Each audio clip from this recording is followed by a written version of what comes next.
معزز سامعین کرام حاضرین محترم السلام علیکم ورحمۃ اللہ تعالی وبرکاتہ۔ الحمد للہ والصلاة علی نبیہ وعلی آلہ واصحابہ اجمعین، اما بعد فاعوذ باللہ من الشیطان الرجیم، بسم اللہ الرحمن الرحیم۔ اقرأ بسم ربک الذی خلق، صدق اللہ العظیم وبلغنا رسولہ النبی الامین الکریم، ونحن علی ذلک لمن الشاہدین والشاکرین والحمد للہ رب العالمین۔ بغیر کسی تمہیدی کلمات کے وقت کو بالکل ضائع نہ کرتے ہوئے آپ حضرات اس عظیم الشان حبیبی جلسگاہ میں جلوہ فرما ہیں، بلند آواز سے پڑھیں اللہم صلی علی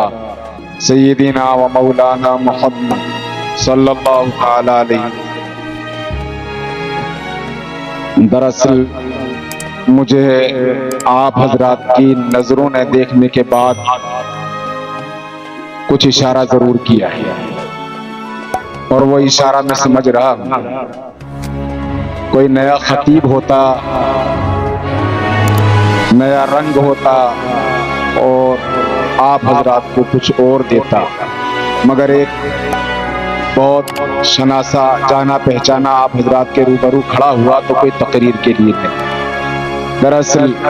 آپ کے روبرو میں یہاں پر آج صاحب سجادہ کے حکم کی تابعداری کرتے ہوئے صرف اس لیے کھڑا ہوا ہوں، اور یہ بتانے کے لیے کہ ہمیں اپنے معاشرتی حالات پر کچھ غور کرنا چاہیے۔ حالات حاضرہ پر اپنی نظر رکھیں، اور حالات حاضرہ پر نظر رکھتے ہوئے پھر ہم کس سمت جا رہے ہیں اس اپنے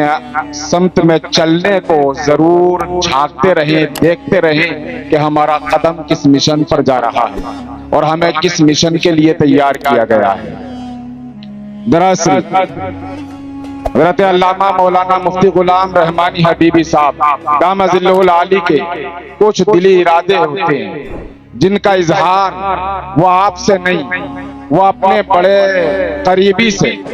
اپنے ہم عمر سے، یا اپنے ہم منصب سے، یا اپنے عزیز سے، یا اپنے بہت دل کے قریبی سے وہ کرتے ہیں۔ ان اظہارات، ان اظہار خیال میں سے جو باتیں ان کے ہوتی ہیں، ان کچھ خیالات کو آپ تک پہنچا دوں۔ یہ آپ کو اور ہم کو سوچنا ہوگا کہ عالم اللہ تبارک و تعالیٰ کا فضل ہوتا ہے، جس طرح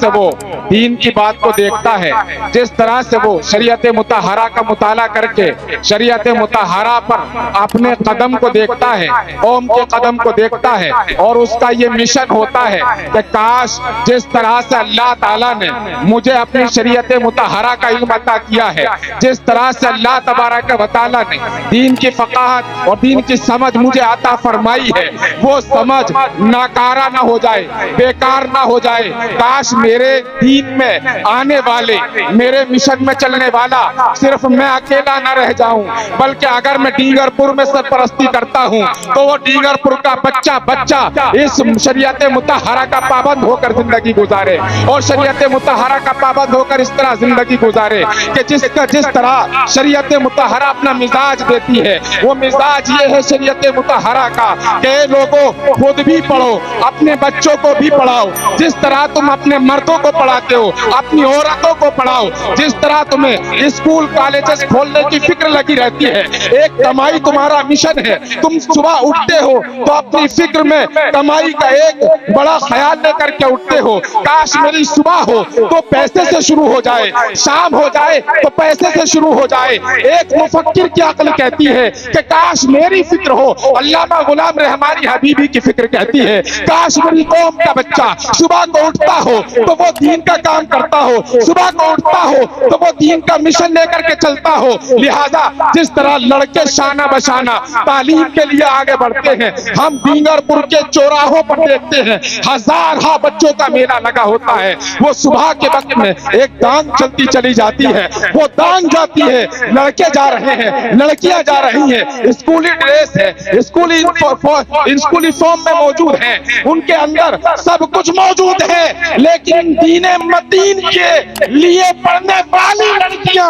کہیں نظر نہیں آتی ہیں۔ اس لیے علامہ غلام رحمانی حبیبی نے ایک ادارے کی ضرورت کو محسوس کیا، اور وہ ضرورت کو محسوس کرتے ہوئے انہوں نے جانا کہ یہاں ڈینگر پور میں بڑا اللہ تبارک و تعالیٰ کا فضل ہے، دینی ادارے بھی ہیں اور دینی ادارے اپنا اپنا کام کر رہے ہیں، یہاں پر اسکول کالجز بھی ہیں اپنا اپنا کام کر رہے ہیں۔ اسلام کے دائرے اور اس کے نقطے نظر پر عمل کرنے کے لیے اور اس کو عمل میں لانے کے لیے کسی ایسے ادارے کی ضرورت ہے کہ جو ادارہ لڑکیوں کا ہو، اس میں پڑھانے والی لڑکیاں ہوں، اس میں پڑھنے والی لڑکیاں ہوں، اس کی دیکھ ریکھ کرنے والی لڑکیاں ہوں، اس کا مینجمنٹ کرنے والی لڑکیاں ہوں، اور اسی طرح سے اس کے اندر لڑکیوں کو جو آج جو اسلام پہلے سے کہتا چلا آ رہا تھا، جو مولوی یہ اسٹیجوں پر پہلے سے کہتا چلا آ رہا تھا، لوگوں مختلف تعلیم نہ دو، تعلیم میں اختلاف پیدا نہ کرو، مرد الگ ہے عورت الگ ہے، مرد کی جنس الگ ہے،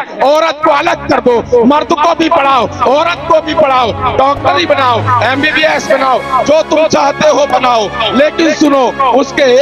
اس کا کچھ اصول ہے، اس کے کچھ اصول ہیں، ان اصولوں سے الگ نہ ہٹو۔ شریعت مطہرہ کا مشن یہ ہے کہ جب تم جاؤ تو تمہاری ضرورتیں جہاں عورتوں کی ہو عورتیں پوری کریں، جہاں مردوں کی ہو مرد پوری کریں۔ جب ہم جاتے ہیں مراد آباد میں، ہمارے عزیز جاتے ہیں اپنی بیٹی اپنی بہن اپنی بیویوں کو پریگنینسی کے ٹائم میں لے کر کے جاتے ہیں تو ہم دیکھتے ہیں یہ مرد جو مسلمان ہو کر کے حیا کا دعویٰ کرتا ہے، یہ عورت جو مسلمان ہو کر حیا کا دعویٰ کرتی ہے، پریگنینسی کی حالت ہوتی ہے تو مرد بیٹھا ہوتا ہے، عورت ریسیپشن پر ہوتی ہے، عورت ریسیپشن پر ہوتی ہے، اور مرد وہاں جا کر کے دیکھتے ہیں کہ وہاں کیمرے کے سامنے، وہاں ویڈیو کے سامنے، وہاں پر جو اس کو چیک کر رہا ہوتا ہے، جو پریگنینسی کو دیکھتا ہے، وہ وہاں پر مرد ہوتا ہے۔ بس سمجھ لو کہ اسلامی نقطہ نظر یہ ہے کہ تمہیں ضرورت ہے، لہذا ہمارے معاشرے کے اندر دائیاں ہوتی تھی، وہ دائیاں عورتیں ہوتی تھی، ان کے اندر یہ مہارت ہوتی تھی کہ وہ عورتیں سارا کام کمپلیٹ جانتی تھی، اور وہ پورا کا پورا جتنا کام ان کے لیے ضروری ہے وہ سیکھتی تھی جانتی تھی، اور وہ عورتیں ہی عورتوں کا کام انجام دیتی تھی۔ اسی طرح سے ہم کبھی بھی کسی تعلیم کے مخالف نہیں، ہم اگر چاہتے ہیں، علامہ غلام رحمانی حبیبی چاہتے ہیں تو وہ یہ چاہتے ہیں لوگوں اپنے آپ کو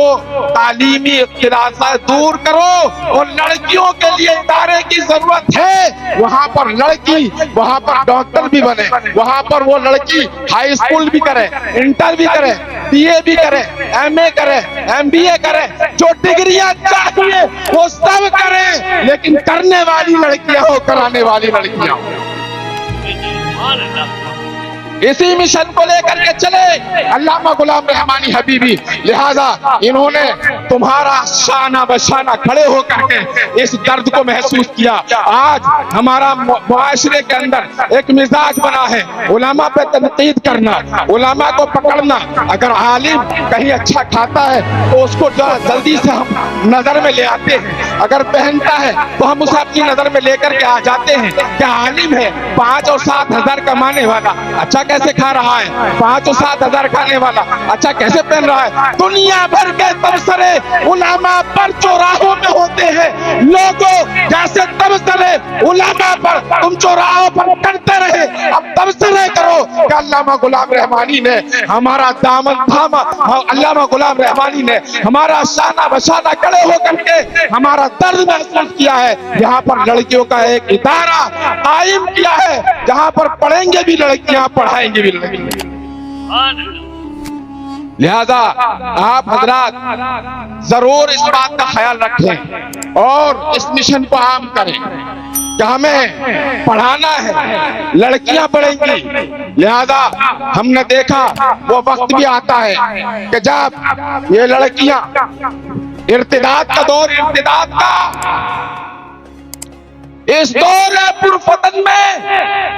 سب سے زیادہ آج جو نقصان پہنچا وہ اسی اختلاط کا، مختلف تعلیم کا سب سے بڑا نقصان یہ ہوا کہ سب سے زیادہ